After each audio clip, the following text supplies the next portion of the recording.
Olá, boa noite. O BNews 19 horas está no ar. O Ministério de Minas e Energia anunciou novas regras para incentivar investimentos em minerais estratégicos ligados à transição energética. A portaria cria condições para que empresas emitam debêntures com benefício fiscal voltados ao processamento de insumos usados em baterias e tecnologias limpas. A política de debêntures a projetos de transformação de minerais estratégicos para a transição energética faz parte de uma série de iniciativas que o governo federal vem lançando ao longo da realização da COP30 em Belém. A portaria que regulamenta a norma determina, entre outros pontos, que para a emissão de valores mobiliários com benefícios fiscais, debêntures de infraestrutura e debêntures incentivadas são considerados minerais estratégicos para a transição energética o cobalto, o cobre, lítio, níquel e elementos das terras raras. Para a emissão de valores mobiliários com benefícios fiscais, são elegíveis os projetos de transformação mineral de sociedades de propósito específico, concessionárias ou arrendatárias, constituídas sob a forma de sociedade por ações que resultem na produção de substâncias divididas em grau de bateria, como carbonato de lítio, hidróxido de lítio, sulfato de cobalto, sulfato de níquel e folha de cobre, e em grau de pureza adequado para a produção de ímãs para motores elétricos, que inclui óxidos, cloretos e metais ou ligas de terras raras. Para o Ministério de Minas e Energia, a iniciativa representa um marco para o financiamento da transição energética na mineração brasileira, além de reforçar o compromisso do país com a neutralidade climática até 2050.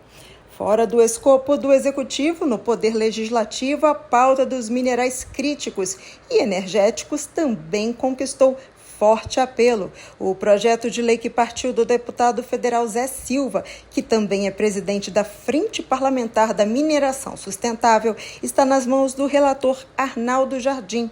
O texto propõe estimular a pesquisa, lavra e transformação dos minerais de forma sustentável, com incentivos fiscais e políticas específicas. Eu tive a coragem, junto com os meus colegas deputados e senadores, de trazer para o Congresso Nacional esse debate. Aqui é o local de falar o que é certo, o que é errado, de fazer leis, e o governo federal, mas os prefeitos e os governadores são responsáveis de aplicar a lei, garantir que a mineração traga desenvolvimento e não desalento para a população. Aprovar o meu projeto de lei que cria a Política Nacional de Minerais Críticos e Estratégicos, que vai dar ao Brasil a condição de ser protagonista desse desafio que o mundo vive, de produzir alimento e riqueza e preservar o meio ambiente, que nós chamamos de transição energética. Isso é possível combater as mudanças climáticas, fazendo essa transição com a Política Nacional de Minerais Críticos e Estratégicos, que são essenciais. A Receita Federal apreendeu 405 quilos de cocaína no Porto de Santos nesta segunda-feira.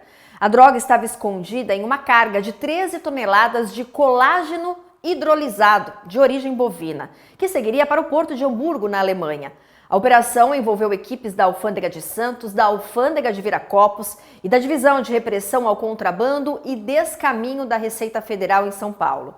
A identificação foi possível pela análise de risco, pelo scanner e pela atuação de cães farejadores. Após a confirmação, a Polícia Federal foi acionada para a perícia e as investigações.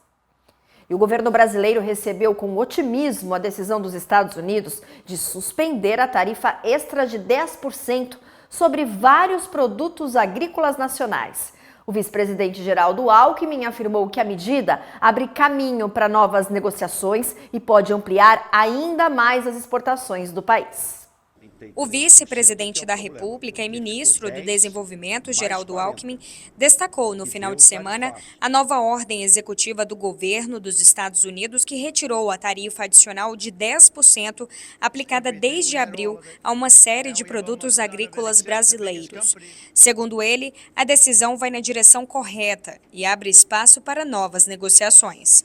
A última ordem executiva do presidente americano, do presidente Trump, que foi positiva e na direção correta, à medida em que retirou 10% da alíquota para a entrada nos Estados Unidos, para as exportações. Isso beneficia, no caso do Brasil, exclui da tarifa de 50%, café, baixa de 50% para 40%, tira 10%. Café, carne, frutas, manga. Entre os itens mais beneficiados está o suco de laranja. Hoje, o 9º principal produto brasileiro exportado aos Estados Unidos. Com a mudança, a tarifa adicional caiu para 0. O Brasil exporta cerca de 1,2 bilhão de dólares em suco de laranja para o mercado americano. A nova medida também zera ou reduz tarifas adicionais sobre o café, a carne, sucos de frutas e produtos como açaí, goiaba, abacaxi e banana. Com isso, o percentual das exportações brasileiras livres de sobretaxas passa de 23% para 26%, ou em valores de 2024, passa de 9,4 para 10,3 bilhões de dólares. Alckmin afirmou que o governo brasileiro vai manter as negociações para ampliar o alcance das reduções tarifárias, especialmente no caso do café, que ainda enfrenta a taxação de 40%. Foi positivo e vamos continuar trabalhando. A conversa do presidente Lula com o presidente Trump foi importante, no sentido do diálogo e da negociação, e também o encontro do chanceler Mauro Vieira com o secretário de Estado Marco Rubio. Nós vamos continuar trabalhando para reduzir mais. Realmente, no caso do café, não tem sentido, ainda é alta, 40%. E o Brasil é o maior fornecedor de café para os Estados Unidos, e especialmente arábica. O vice-presidente também comemorou o desempenho do comércio exterior brasileiro. De janeiro a outubro, o Brasil registrou 290 bilhões de dólares em exportações.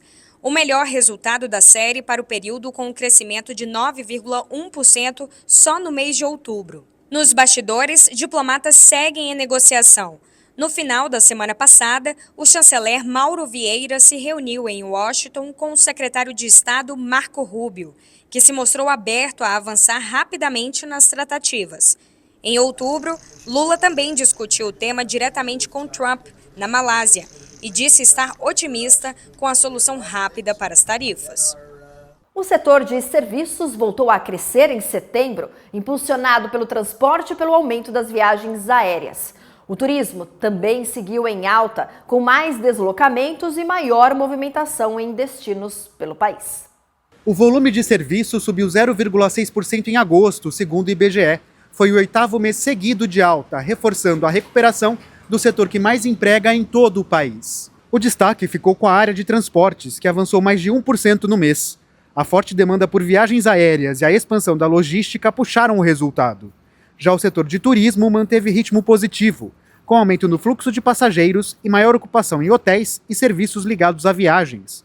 Na comparação com setembro do ano passado, o setor cresceu 4,1%, e no acumulado de 2025, a alta chega a 2,8%, colocando o volume de serviços no maior patamar da série histórica. Na comparação, esse crescimento representa que essa atividade econômica desse setor, que é o que mais emprega no Brasil, é 20% maior do que no período pré-pandemia. O que isso significa?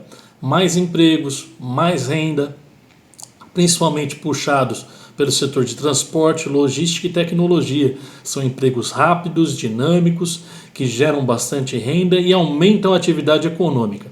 Só que tem um porém, é importante a gente dizer que a baixa do desemprego, o aumento desse setor, que é o que mais emprega no Brasil, esse crescimento desse setor, acaba também desembocando em pressão inflacionária, porque são mais pessoas com emprego, com renda, comprando e vendendo no mercado. Isso aumenta a atividade econômica, aumenta o PIB e, consequentemente, também gera uma pressão inflacionária. Por isso que o Banco Central está de olho, monitorando esse índice inflacionário, com as rédeas bem curtas na Selic. O Tribunal de Contas da União analisa amanhã o parecer sobre o leilão do novo terminal de contêineres no Porto de Santos, o Tecon Santos 10. A expectativa é pelo voto do ministro Antônio Anastasia, que avalia riscos regulatórios e impasses sobre a concorrência. Na semana passada, ele disse que não houve demora na análise e que vai entregar o voto dentro do prazo. Com a aprovação do TCU, o governo vai poder publicar o edital e o leilão segue previsto para dezembro. Vamos agora para o portal bnews.com.br, vou aqui para o telão e eu destaco uma notícia do maior porto da América Latina, o Porto de Santos, porque a autoridade portuária realiza um programa de monitoramento da presença e inclusive apoio da conservação de tartarugas marinhas. Elas são de espécies muito comuns aqui no estuário de Santos, são tartarugas verdes. E o biólogo da autoridade portuária, ele realiza pesquisas a campo e apoia inclusive as atividades de registro da presença desses animais, que são frequentemente vistos aí na região, como eu disse. Na última navegação realizada sob a supervisão do biólogo, que aconteceu na quinta-feira, foram vistas 20 tartarugas verdes. Então, esse programa, que é chamado um monitoramento de quelônios, segue aí no Porto de Santos e é uma atividade importante para cuidar do ecossistema e do nosso meio ambiente. Vamos ver agora outras notícias que foram destaque nesta segunda-feira. A ANAC, Agência Nacional de Aviação Civil, autorizou a operação da companhia aérea Air Transat para operar voos internacionais de passageiros e cargas, marcando o início de uma nova fase de conectividade entre Brasil e Canadá. Segundo a empresa, a previsão de início é nos próximos 2 meses, com 2 rotas diretas a partir do Aeroporto Internacional do Rio de Janeiro, o Galeão, uma para Montreal e outra para Toronto. A Petrobras anunciou a presença de petróleo no pós-sal da Bacia de Campos, de excelente qualidade, no poço exploratório que fica no bloco sudoeste de Tartaruga Verde. As amostras coletadas seguirão para análises laboratoriais, que vão permitir à petroleira saber as reais condições dos reservatórios, possibilitando a continuidade da avaliação do potencial da área. O avião que transportava o ministro das Minas da República Democrática do Congo pegou fogo ao sair da pista. Cerca de 20 pessoas estavam a bordo, mas ninguém se feriu. Segundo o governo congolês, o ministro viajava com a delegação para acompanhar um acidente em uma mina, quando a aeronave saiu da pista durante o pouso do destino. A Latam anunciou 4 novas rotas nacionais e 3 internacionais para 2026, e chegará ao recorde de 63 destinos em território nacional e 28 diretos no exterior. As rotas serão Guarulhos-Uberaba, Guarulhos-Juiz de Fora, Brasília-Campina Grande e, em junho, Guarulhos-Caldas Novas.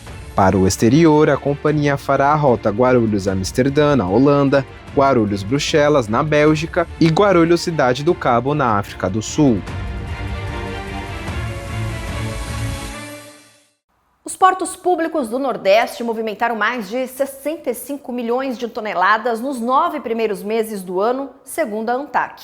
O destaque foi a soja, que chegou a quase 14 milhões de toneladas e impulsionou o porto de Itaqui, no Maranhão, que cresceu quase 9%. Já a Suape, em Pernambuco, manteve a liderança na movimentação de contêineres com 5,5 milhões de toneladas. O ministro Silvio Costa Filho afirmou que os resultados mostram a força da região e o impacto dos investimentos do governo federal na modernização da infraestrutura portuária. O BNews 19 horas fica por aqui. Uma excelente noite para você. A gente volta amanhã, terça-feira, com mais informações para você. Até lá!